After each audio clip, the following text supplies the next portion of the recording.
అక్రమ నియామకాలతో కోట్లాది రూపాయల అవినీతికి పాల్పడ్డారంటూ ఎస్వీయూ వీసీపై విద్యార్థి సంఘాలు బోధనేతర సిబ్బంది తిరగబడ్డారు. శ్రీకాంత్ రెడ్డి వీసీగా కాకుండా వైకాపా ప్రతినిధిలా పనిచేశారని మండిపడ్డారు.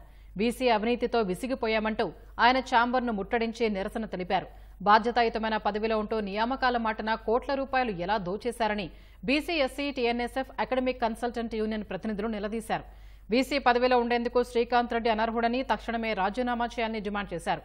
విద్యార్థి సంఘాల నుంచి తీవ్ర ప్రతిఘటన ఎదురవడంతో వీసీ తన ఛాంబర్ నుంచి వెళ్లిపోయారు.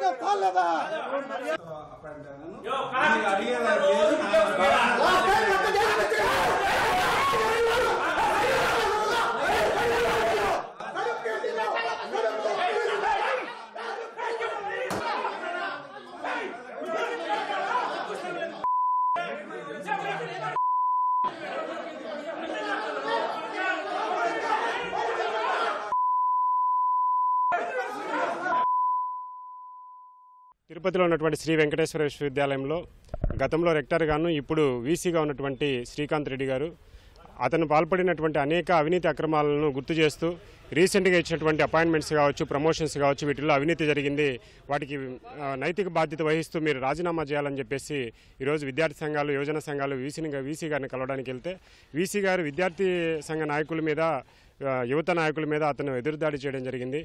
అందుకే రాజీనామా చేసి యాంటీడేటేషన్ ఇచ్చినటువంటి అపాయింట్మెంట్స్ని క్యాన్సిల్ చేయాలని చెప్పి కోరగా అతను యూనివర్సిటీ ఛాంబర్ వదిలిపెట్టి పారిపోవడం జరిగింది. వెంకటేశ్వర విశ్వవిద్యాలయంలో గత 5 సంవత్సరాలుగా తీవ్ర అవినీతి కార్యక్రమాలకు కేంద్రంగా అయ్యింది.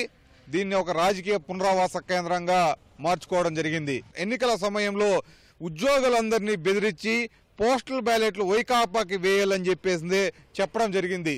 ఇటువంటి అవినీతి కార్యక్రమాలకి ఒక వైకాపా నాయకుడు లెక్క పనిచేసినటువంటి వ్యక్తి వీసీకి అనర్హుడు. అతను ఏం చెప్తున్నాడంటే, నేను వైస్ ఛాన్సలర్గా నాకు గవర్నర్ ఇచ్చారు అని చెప్తున్నాడు. గవర్నర్ ఇచ్చింటే రాజ్యాంగబద్ధమైన పదవిలో ఉండి నువ్వు ఎట్లా వైకాపాకి ఎలక్షన్లు, పోస్టల్ బ్యాలెట్లు ఎట్లా వేయించావు అని చెప్పేసి ఈ సందర్భంగా మేము అడుగుతున్నాం.